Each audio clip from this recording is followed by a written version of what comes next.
Okay, guys, so we're going to look at how to create a choice board um, with the idea that eventually you can create something similar to this. You have your title page, you can go to the different activities and have your different choice activities. I'm going to kind of show you how to do the bare bones of this. First, you're going to start by going to drive.google.com. And once you get there, you're going to click on New, go down to More. You're going to go to Google Sites. Now, when you create a Google site, Google Sites has become very user friendly over the years, much more so than it was when it was its first inception, if you will. So you go over to themes, and you can pick whatever theme you would like, and it will change the whole, like all the themes if you'd like. So it's pretty nice. You can change your image on your header, which is quite pleasant. I just made that choice. It's a little bit more colorful, so I like that.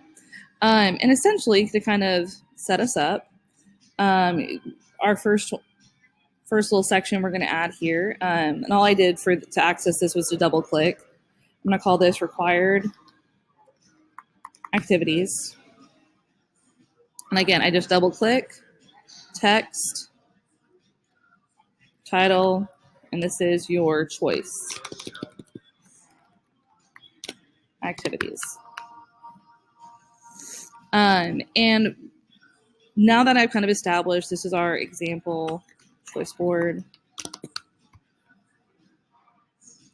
I can stretch this out, stretch it out even more because I'm that person who likes it to be in one neat line if I can get it. And then I'm going to go to pages. And the first thing you have to do is kind of set up the structure. So setting up the structure in websites is kind of like setting up a tree or like a filing system. So we're going to start with our big pages, our required activities. We'll do this first. Oh, goodness, active. You know I'm tired when. So under required activities, I can click on these three little dots here. Once I click on these three little dots, I say add subpage, and I say required number 1. And that gives me the first required activity. I can also go here and just type in required number 2. Now, if I just leave it there, what's going to happen is that instead of giving me a drop down, including it in the drop down here, it'll pop up over here. Well, I don't want that because that's too busy. So I'm going to drop it into required activities. And now it's part of that drop down menu, which is really awesome. The next thing I'm going to do is I'm going to add another page, and this one is going to be called choice activities. This is functioning in a world where you would have one choice activity and two choice activities, 2 required activities. So I'm going to add a subpage, choice number 1, or like I said, you can add from down here and say choice number 2. But remember, if you do this, you want this to look clean and have the right drop downs, and so we're going to drag and drop this here. Now that kind of gives us the bones. The issue is that when we go to home, we still don't have access to it here. And the thing is, you want to always make your sites really user friendly. So something we're going to insert, something called a button. And you're going to insert a button.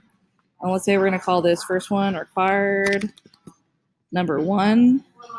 And when I go to link, because I've already created that slide or that site, that other subpage, I can link it right here. And I'm going to drag and drop it towards the full line, drag and drop it right here, required number 1. And again, I have another button, so I'm going to call this required number 2. Lo and behold, I'm going to match it up with required number 2 down here. And here's the thing, it doesn't have to be the same title, it just so happens that that's how this works. That's how this time it works, but if I wanted to call it choice activity number 1, it would still match up, even though this is just called choice number 1.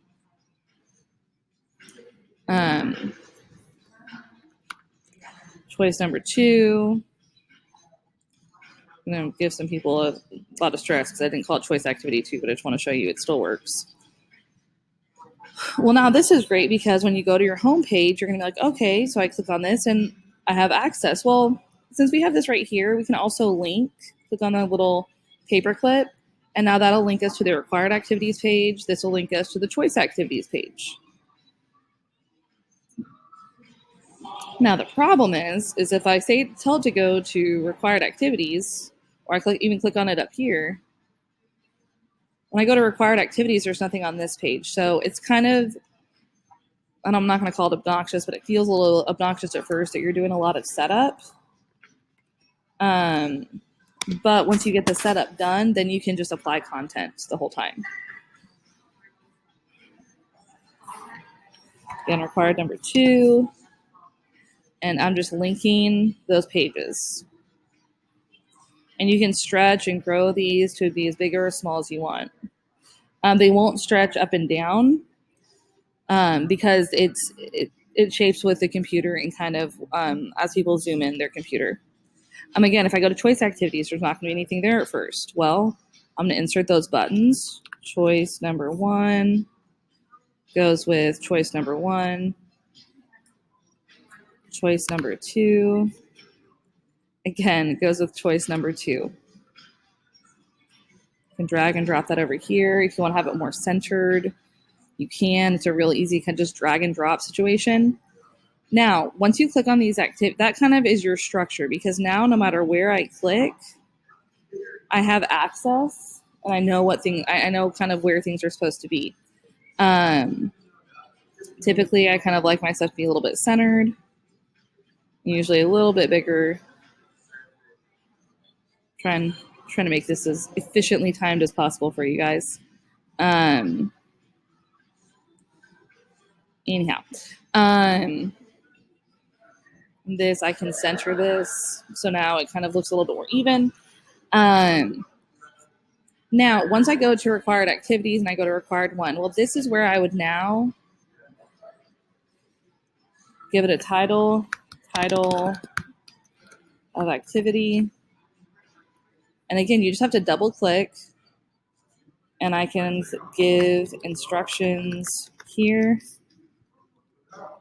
And then I can insert an image. I can insert from Drive. I can embed a website. There's tons of stuff you can do. If you embed by your URL, you can embed. I've embedded links to historychannel.com.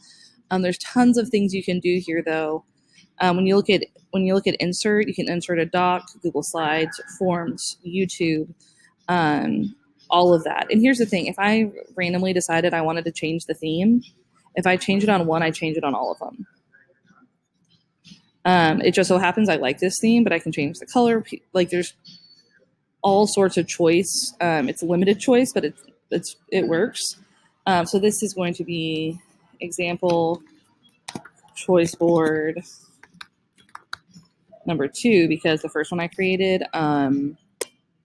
did not record any sound, so that was rough. Hopefully this kind of helps you get set up. Use the links to insert different activities and whatnot, but I kind of wanted to give you the general layout at first. You can stop and slow this down at will.